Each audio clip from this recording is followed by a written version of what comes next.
Hello and welcome to Loving Me, Myself, and Life with me, Joni Misak. And I am so excited that you're here today because we are starting a new 4-part mini-series called The Self-Compassion Journey, Embracing Your Inner Ally. And today we're diving deep into the powerful concept of self-compassion. It has the potential to transform the way we interact with ourselves. Now, I know what you might be thinking. Self-compassion, isn't that just a fancy word for self-pity or weakness? Well, let me assure you, it's anything but, and we're going to dive deep into that world today. So let's get started by really just understanding what is self-compassion. Self-compassion is broken into 3 parts. Self-kindness. This means treating yourself with the same kindness, concern, and support you would offer a friend in distress. Instead of beating yourself up or over making mistakes, you embrace your flaws with a gentle kindness like you would a friend. And then there's mindfulness. Mindfulness is about being aware of your thoughts and feelings without judgment. It's recognizing that suffering and personal differences are part of that shared human experience. You're not alone in your struggles. And then the third one is common humanity. This concept reminds us that we all fall short sometimes. It's the understanding that imperfection is a shared trait among all human beings, not just you or me, but all human beings. When we face difficulties, we can find this beautiful knowing that everyone else experiences pain too. I also want to kind of take a moment here to really clarify what self-compassion is not. I've struggled with this myself at times because when we feel we're doing something for ourselves, but sometimes it's not. So I just want to get clear on what self-compassion is not. It's not self-indulgence. Being compassionate doesn't mean you ignore your responsibilities or let yourself off the hook. It's also not selfishness. Taking care of ourselves is essential for being able to take care of others. And it certainly isn't avoiding responsibilities or living in denial about your flaws.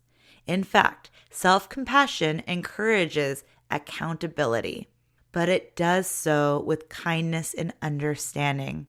So here's an example for me. I went through a phase in my life where I wasn't sleeping a lot. My son wasn't sleeping through the night for his first 2 years. And I relied heavily on sugar to get me through my days. Sugar and caffeine, coffee loaded in sugar, all the good stuff. However, I remember thinking, I'm just going to eat this donut because I love myself. I thought I was coming from a place of self-compassion. Like, I love myself. Why wouldn't I allow myself to have this donut right now? I need this donut right now. And it's not about the donut itself. It was the fact that I was using this love for myself as an excuse because it wasn't really loving. What I needed to do was ask for more help and get more sleep and lots of other things. It doesn't mean I couldn't have a donut from time to time, but I was literally having my husband run out and get me donuts all the time. So it's not about self-indulgence. So just be mindful of where you're falling. It also comes back to mindfulness, right? Are you using it as an excuse or are you really, loving yourself in that moment, showing yourself compassion? Okay, so now that we have a clearer understanding of self-compassion, let's talk about why it matters. Research has shown that self-compassion can lead to improved mental health. Those who practice self-compassion experience lower levels of anxiety, depression, and stress. I know this all too well. When I am focused on my self-compassion, filling up myself with loving thoughts and being really mindful of what's going on, my levels of all those things, anxiety, depression, and stress, definitely are much lower. It also leads to better relationships because when we treat ourselves with kindness, we're more likely to approach others with compassion too, improving our interpersonal relationships. And also, when you're coming from a place of awesome happiness, feel good vibes, you're also drawing those feel good vibes towards you as well. And it can also lead to personal growth. Self-compassion allows us to learn from our mistakes without paralyzing fear of self-criticism. It's about progress, not perfection. I say that so often because it's so true. There is no such thing as perfect. We all have our own perspectives of what perfect is. And when we focus on being perfect, it really doesn't allow room for anything because we're trying to get to somewhere that is impossible to reach. So it's about focusing on progress. Progress makes better. Doesn't that feel good? Now consider this. How often do you find yourself stuck in a loop of self-criticism? When we're overly self-critical, we block our own happiness. We create unnecessary suffering for ourselves and sometimes for others around us too.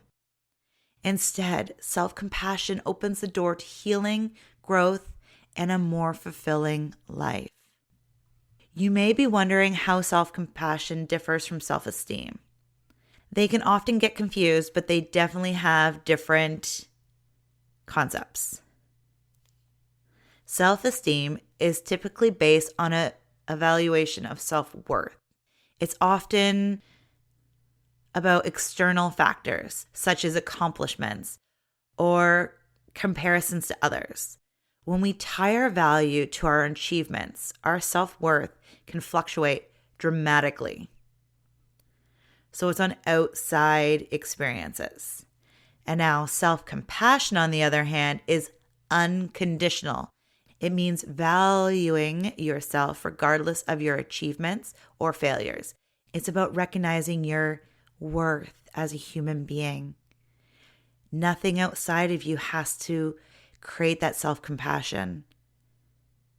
It's already in there, and it's about loving yourself. I hope that makes sense. Self-esteem is tied to outside circumstances, things you have achieved, things you haven't achieved in other people's lives, comparisons. But self-compassion comes from within, and it's unconditional. Isn't that liberating? You don't have to earn your self-worth. You simply are worthy. Oh, isn't that powerful? I'd like to share a little personal story with you now. I used to have zero self-esteem because I always focused on what other people thought of me and used other people's lives as a yardstick for mine.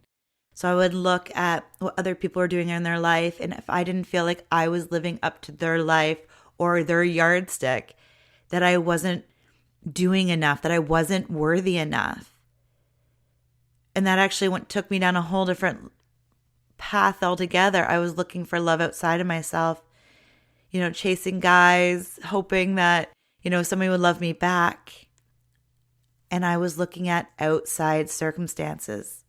But in 2008, I realized that I was putting so much outside of myself that I slowed down and really got to know myself. And that's where really I connected with my self-compassion. I started asking myself questions. What can I do for me? How can I fill me up? And what can I do? And it just really took this beautiful spin on things. And then I started to meditate more and go to yoga class. And it just was this beautiful moment. Now, there are many times in my life where I might have forgot about self-compassion. In fact, this past weekend, before recording this, I had a really hard weekend. I felt overwhelmed about all the things I needed to get done. I was feeling moody and irritable. And instead of just taking a step back and really being compassionate to myself, I kept trying to push forward. Well, I don't know if you've been there before, but when you push forward when you're not feeling good, it doesn't usually bring love into the equation. Because I was in this place of negativity, grumpiness, and all that stuff.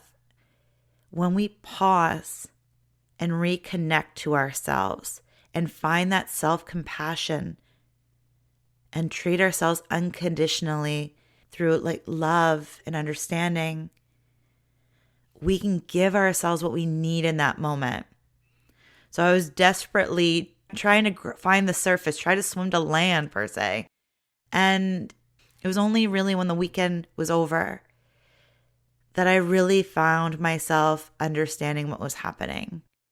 It was a long weekend. It was 4 days long. And I just didn't give myself enough me time. So what I desperately needed in that moment was self-compassion and understanding. But I was pushing and shoving and trying to control the situation. Self-compassion is so beautiful and so powerful. We just have to remember it's there, that our love matters. So as we wrap up this first episode, I'd like you to reflect on how you currently treat yourself, especially during tough moments. What does your inner dialogue sound like when you make mistakes? Now, I want to say this before I pause for a second and let you really take this in. Reflect, like kind of get grounded in a place of love.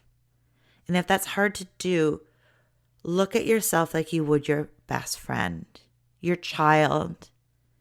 Come from that place of love. So this isn't about judgment or about beating yourself up, but just really just pause for a second and ask yourself, how do you treat yourself, especially during those tough moments?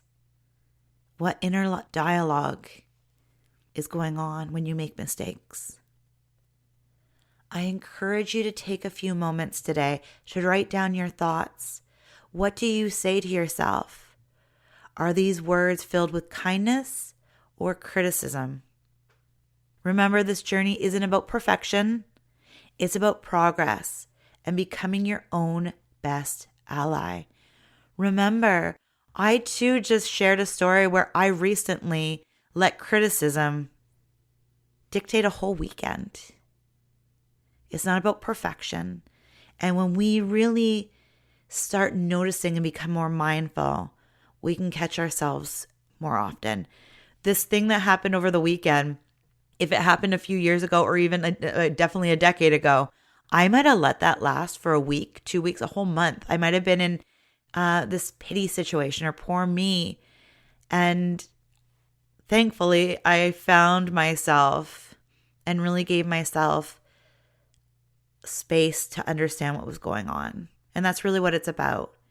Giving yourself a safe, loving space to figure out what's going on and love yourself in those moments.